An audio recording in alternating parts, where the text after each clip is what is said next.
Assalamualaikum warahmatullahi wabarakatuh. Yang terhormat Bapak dan Ibu penguji uji kinerja PPG Batch 1 tahun 2025. Perkenalkan, nama saya Habibah, NIM saya 25426730405. Saya adalah mahasiswa PPG Fikih dari IAIN Palangkaraya tahun 2025. Sekaligus saya adalah guru fikih dari MA Matlul Anwar Sukaguna, Desa Mekarjaya, Kecamatan Cihampelas, Kabupaten Bandung Barat. Pada video uji kinerja ini saya akan membawakan materi tentang riba, bank, dan asuransi. Materi ini adalah materi fikih kelas 10 semester 2. Untuk metode pembelajaran pada video ini menggunakan problem based learning atau PBL. Apa videonya? Mari kita simak bersama-sama. Sekian dari saya. Assalamualaikum warahmatullahi wabarakatuh. Assalamualaikum warahmatullahi wabarakatuh. Waalaikumsalam warahmatullahi wabarakatuh. Bagaimana kabarnya? Baik. Alhamdulillah. Sebelum Ibu memulai pembelajaran, mari kita berdoa terlebih dahulu. Silakan KM dipimpin untuk berdoa. Sebelum kita belajar pada hari ini, marilah kita berdoa terlebih dahulu. Raditu billahi rabban wa bil islami dina wa bi Muhammadin nabiyya wa rasula. Rabbi zidni ilman warzuqni fahman birahmatika ya arhamar rahimin. Amin. Mudah-mudahan pembelajaran kita hari ini diawali dengan doa, berjalan dengan lancar. Kalian pun mendapatkan ilmu yang bermanfaat buat kalian. Amin ya robbal alamin. Sehat semua, benar? Alhamdulillah. Kalau sehat, biar tambah semangat. Sebelum kita memulai pembelajaran dan yang lain-lainnya, masih seperti biasa, setiap pelajaran Ibu pasti ada yel-yelnya. Siap? Siap. Yel-yel semangat. Siap? Siap. Oke, kita mulai, kita pimpin ya sama Ibu. Tepuk semangat. Dan ding ding ding, dum dum dum, dan ding ding ding, dum dum dum,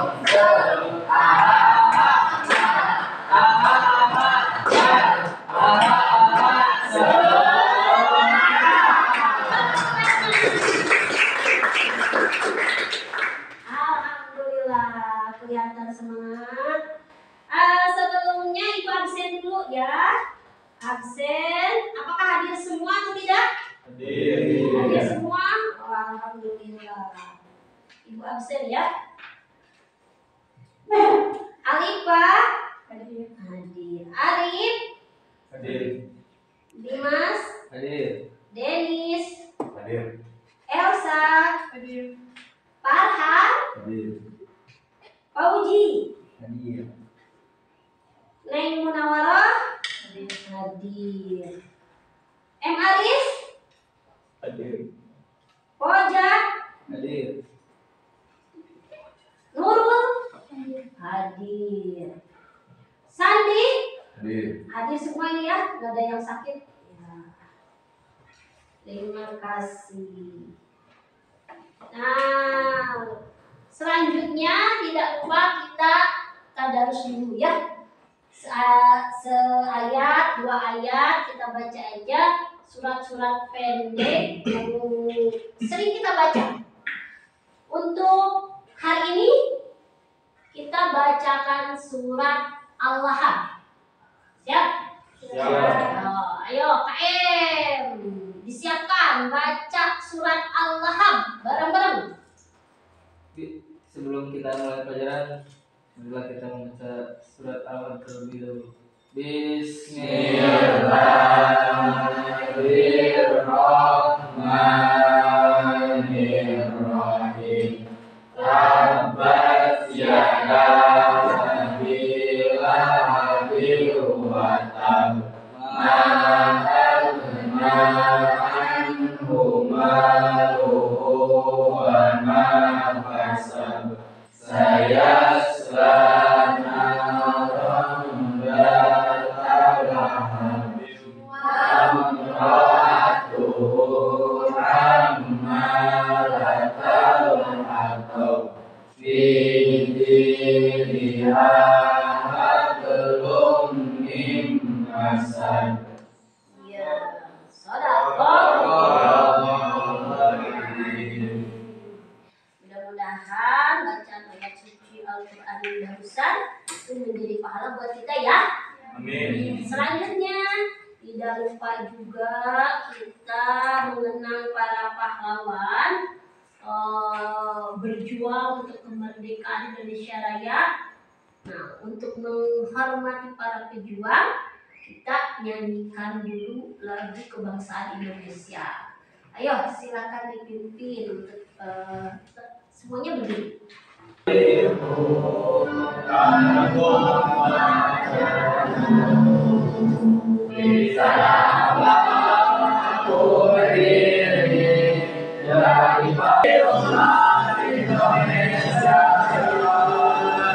Indonesia Raya, merdeka, merdeka, tanahku negeriku yang ku cinta. Indonesia Raya, merdeka, merdeka, hiduplah Indonesia Raya. Ya, terima kasih. Silakan duduk kembali.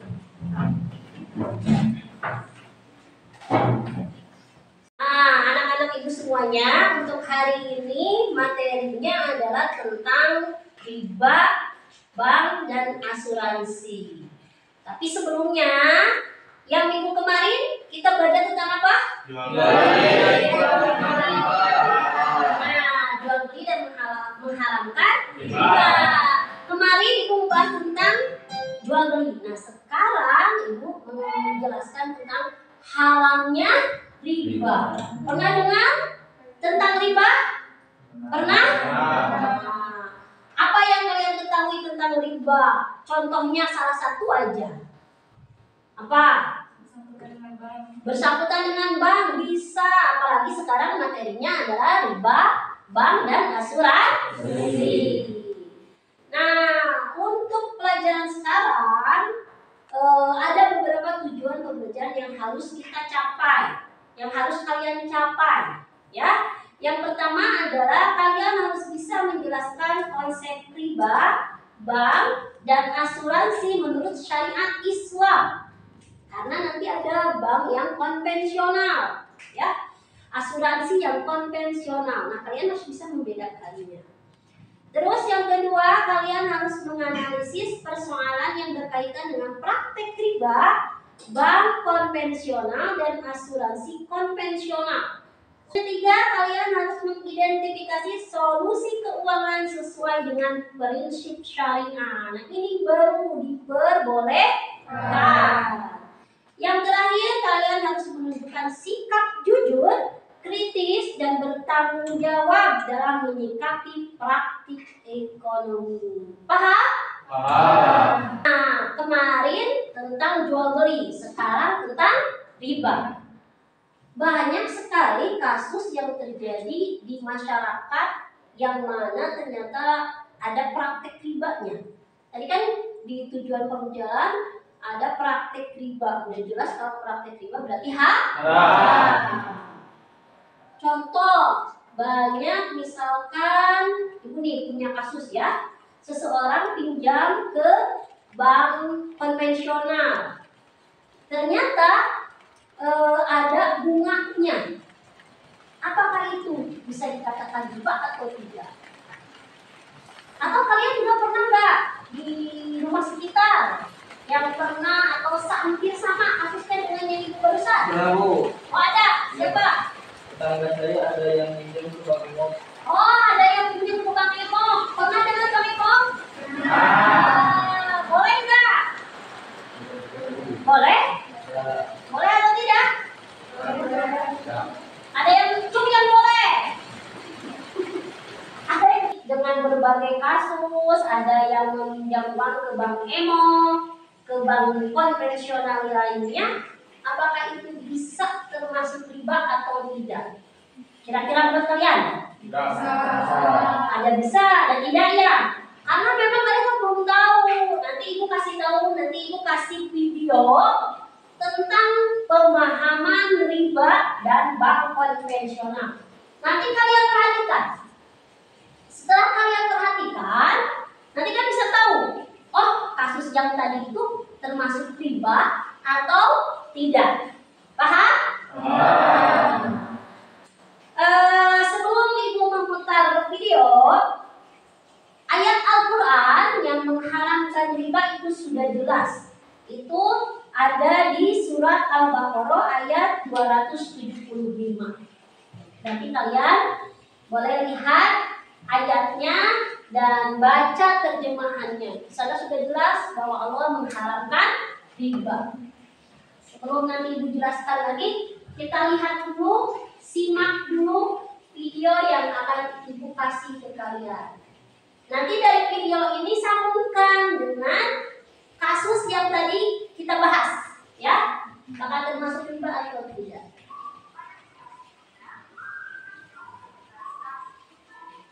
Assalamualaikum teman-teman semuanya. Kembali lagi nih sama Mitu. Pada video sebelumnya, Mitu sudah menjelaskan sedikit terkait pelarangan riba dalam bank syariah. Nah, sekarang Mitu akan menjelaskan lebih jauh kenapa sih riba itu dilarang. Seperti yang sudah Mitu jelaskan pada video sebelumnya, riba memiliki arti pertambahan, kelebihan, pertumbuhan atau peningkatan. Riba juga merupakan suatu kegiatan pengambilan nilai tambah yang memberatkan dari sebuah akad perekonomian, seperti jual beli maupun utang piutang. Riba juga merujuk pada kelebihan dari jumlah uang pokok yang dipinjamkan oleh pemberi pinjaman ke orang yang meminjam. Lalu, mengapa riba disebut haram ya? Riba merupakan salah satu perkara yang diharamkan dalam Islam.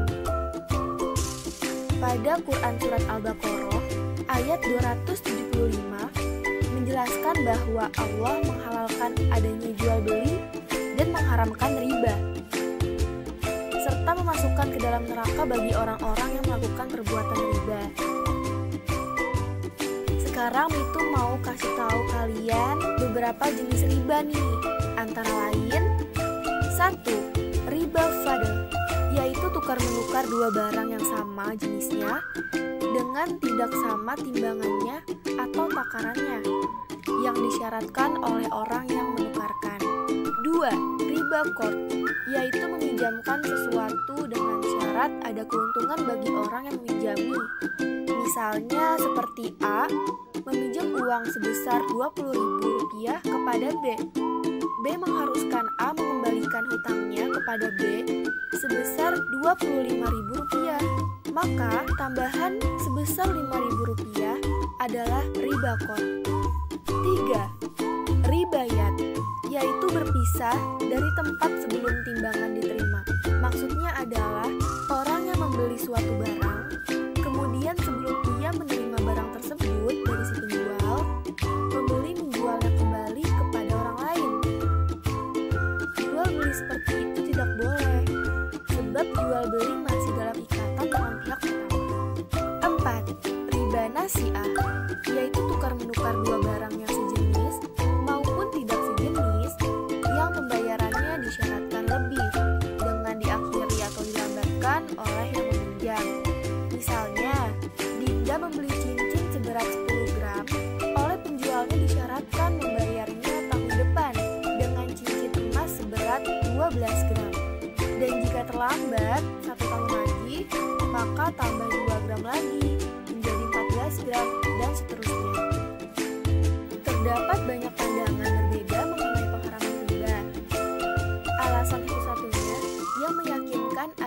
tentang keadilan distribusi karena pengharaman riba dimaksudkan untuk mencegah akumulasi kekayaan pada segelintir orang, yaitu harta itu jangan hanya beredar di antara orang kaya. Oleh sebab itu, tujuan utama pelarangan atas riba adalah untuk menghalangi sarana yang dapat menuntut keakumulasi kekayaan pada segelintir pihak, baik itu bank maupun individu. Sekian informasi yang dapat Mitu sampaikan pada video kali ini. Semoga bermanfaat dan sampai jumpa di video berikutnya. Jangan lupa untuk selalu like, komen, dan subscribe. Jangan lupa juga buat di-share ya. Wassalamualaikum warahmatullahi wabarakatuh.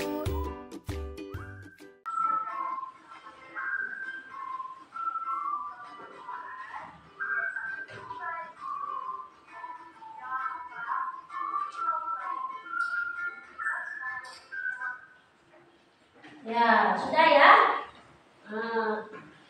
Dari video tersebut, tadi kan ada ya jenis-jenis riba.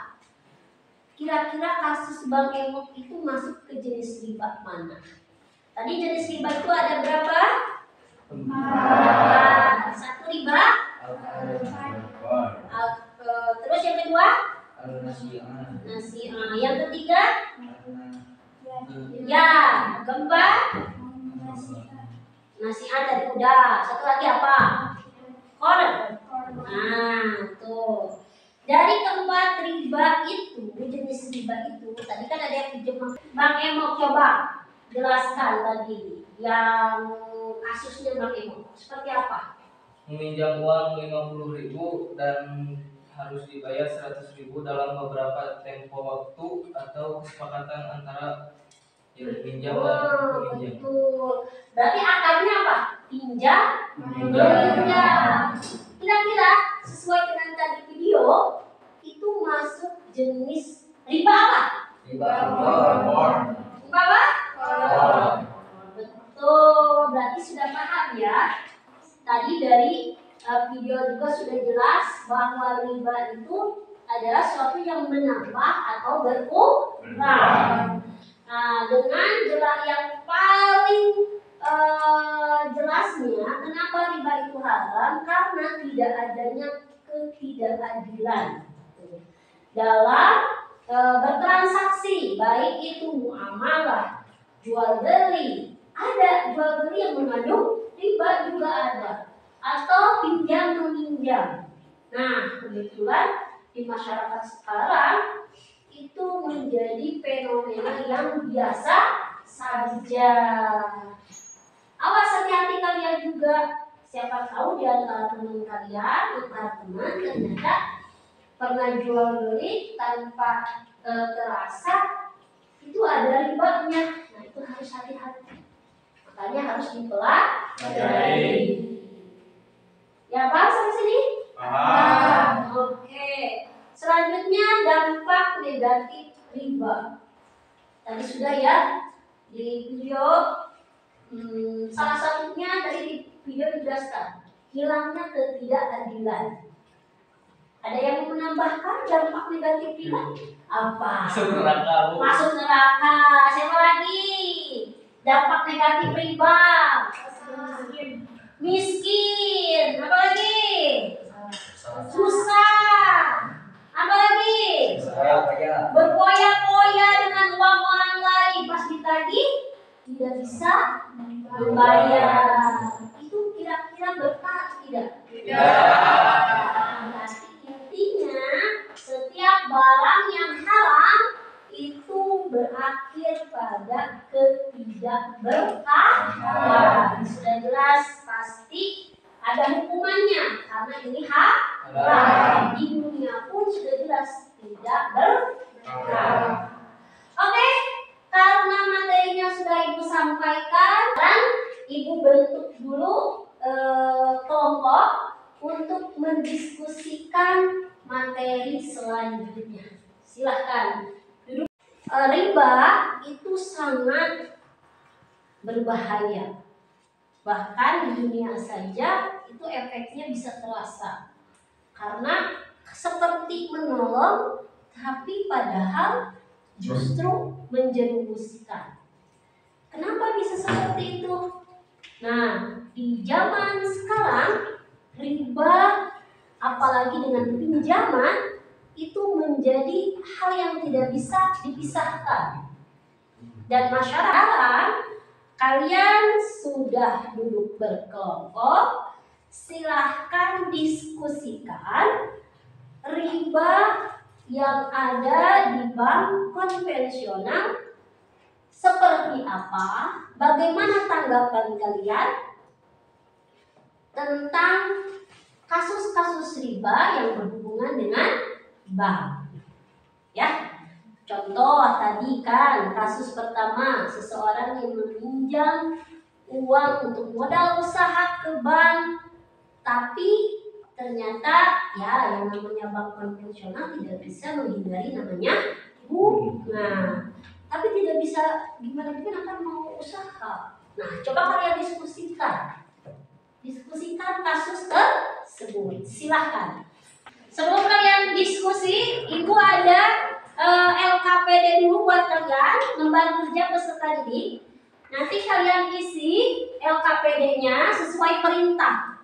Tadi diskusinya kan tentang studi kasus ya. Nah, di sini di LKPD ada studi kasusnya, kalian pelajari bareng-bareng, lalu nanti presentasikan. Ada juga sesi tanya jawab antar kelompok. Siap? Ini kelompok 1 LKPD-nya. Itu surat.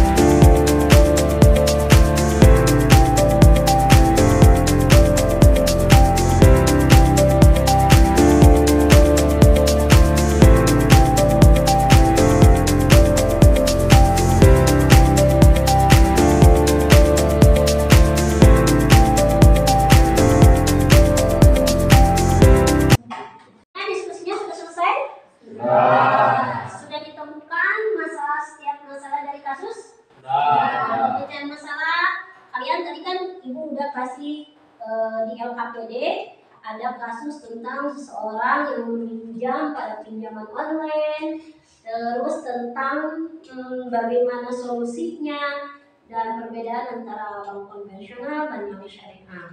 Tadi di LKPD ada kasusnya. Kalian sudah mempelajari. Sekarang tugas kalian adalah presentasi setiap kelompok. Silakan kelompok 1 dulu ya, membahas tentang kasus yang pertama. Silahkan. Perhatikan semuanya. Baik, di sini saya perwakilan dari kelompok 1 ingin mempresentasikan tentang studi kasus yang telah didiskusikan bersama. Di sini studi kasusnya yaitu Pak Ahmad meminjam uang kepada pinjaman online untuk modal usaha kecilnya. Pinjaman tersebut menetapkan bunga sebesar 10% per tahun. Akibat bunga yang tinggi, Pak Ahmad kesulitan melunasi pinjamannya dan usahanya hampir bangkrut. Nah, untuk studi kasus kita kan pasti ada untuk identifikasi masalah. Identifikasi masalah utama dari kasus ini yaitu akibat bunga yang tinggi kepada Pak Ahmad, sehingga Pak Ahmad kesusahan untuk membayar pinjaman tersebut dan usahanya itu bisa bangkrut. Nah, kalau dalam Islam ini bisa termasuk riba juga. Ini termasuk ribanya riba qard.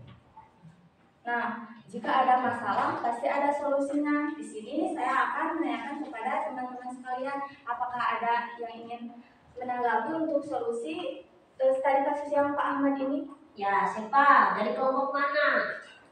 Ada yang mau memberikan solusi dari kasus yang pertama, yang mana Pak Ahmad ini terlilit hutang karena pinjaman online. Jadi kelompok 1 sudah menjelaskan bahwa ini jelas riba, ya, karena ada akad yang menguntungkan si peminjam saja, si yang meminjamkan, itu adanya bunga. Ada yang mau memberikan solusi? Ada Ibu. Oke, kelompok 3 silahkan. Solusinya lebih baik meminjam ke bank syariah karena ada prinsip-prinsip Islam. Ya, ada yang mau menanggapi tadi kata kelompok 3? Itu jelas apa tadi? Solusinya lebih baik meminjam ke bank syariah syariah daripada ke bank konvensional atau bahkan ke pinjaman online. Bisa menjelaskan? Ada yang mau menjelaskan tentang? Oh iya, silakan kelompok 2. Karena di dalam bank syariah memiliki akad. Coba berdiri, teteh berdiri dulu. Ya. Ya, karena di bank syariah memiliki akad-akad seperti mudharabah, musyarabah, murabahah, dan idarah. Nah, dalam bank syariah ini memiliki akad-akad tidak seperti dalam bank konvensional, sehingga sebagian ulama mengharuskan bahwa meminjam itu lebih baik ke bank syariah. Betul, ke bank syariah. Tepuk tangan semuanya. Nah, ini kaitannya. Tadi sudah dijelaskan oleh kelompok 2. Jelas sekali perbedaan antara bank konvensional dan bank syariah. Coba kelompok 4 nih, mau nggak menanggapi atau menjelaskan ulang kembali tentang perbedaan yang terlihat jelas antara bank konvensional dan bank syariah? Itu mana? Bank syariah. Sudah jelas, pemerintah saja memberikan solusi untuk siapa saja masyarakat Indonesia yang membutuhkan modal, lebih baik cari aman dunia akhirat, pinjamnya ke bank syariah. Siap dimengerti? Siap. Oke, tepuk tangan untuk kita. Diskusinya sudah selesai. Tapi sebelumnya, coba Ibu mau tahu perasaan kalian setelah belajar tentang riba bank dan juga asuransi syariah. Hasil diskusi kalian, bagaimana? Apakah ada hal baru yang kalian temukan dari materi hari ini? Siapa yang mau jawab? Silahkan. Boleh berdiri? Perasaan saya dari pelajaran hari ini kita tidak boleh sembarangan meminjam uang tanpa adanya tujuan. Ya betul, tong sembarangan pinjam. Karena ternyata pinjam ke bank konvensional atau pinjaman online itu ternyata dalam prinsip Islam tidak diper. Oke, nah tadi ada bank konvensional, ada bank syariah. Coba Ibu mau tahu tanggapan kalian setelah mempelajari riba ini. Apa yang harus kita lakukan setelah tahu mempelajari riba? Siapa yang bisa? Oke, silakan. Ternyata saya sudah menemui bahwa ketika kita harus berhati-hati dalam akad minjam dan jual beli dimanapun dan kapanpun. Garis bawahi akad. Apa? Karena dalam Islam akad itu adalah penting. Baik akad ketika jual beli ataupun akad pinjam meminjam untuk menghindari apa? Riba. Motor pasti kan melibatkan bank juga. Itu ada solusinya. Ada solusinya yang supaya kita terhindar dari riba. Solusinya ya dari akadnya tadi, benar. Kita harus berhati-hati dari akadnya. Ya, ini orang-orang yang mewakili setiap kelompok yang akan bersaing di kuis, ya. Tepuk tangan dulu. Pertanyaannya sangat mudah dijawab dalam waktu 5 detik. Siap? Oke, yang semangat, siap? Siap. Tepuk tangan. Kita mulai dari kelompok 1. Coba sebutkan macam-macam atau jenis-jenis riba satu saja. Betul. Lanjut. Riba apa? Selanjutnya. Betul. Selanjutnya.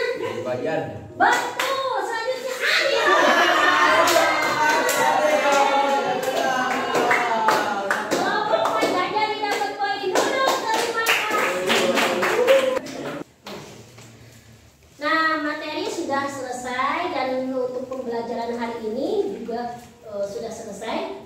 Terima kasih untuk semuanya ya sudah bekerja sama dengan Ibu berdiskusi dengan menyenangkan. Menyenangkan tidak? Menyenangkan. Oke. Untuk tugas kalian nanti hasil diskusinya kalian rangkum ya, hal-hal yang poin-poin yang pentingnya kalian rangkum. Minggu depan dikumpulkan ke Ibu. Untuk materi minggu depan adalah tentang asuransi syariah dan asuransi konvensional. Boleh kalian baca-baca dulu di rumah untuk pelajaran minggu depan. Terima kasih semuanya. Sekian dari Ibu. Wassalamualaikum warahmatullahi wabarakatuh.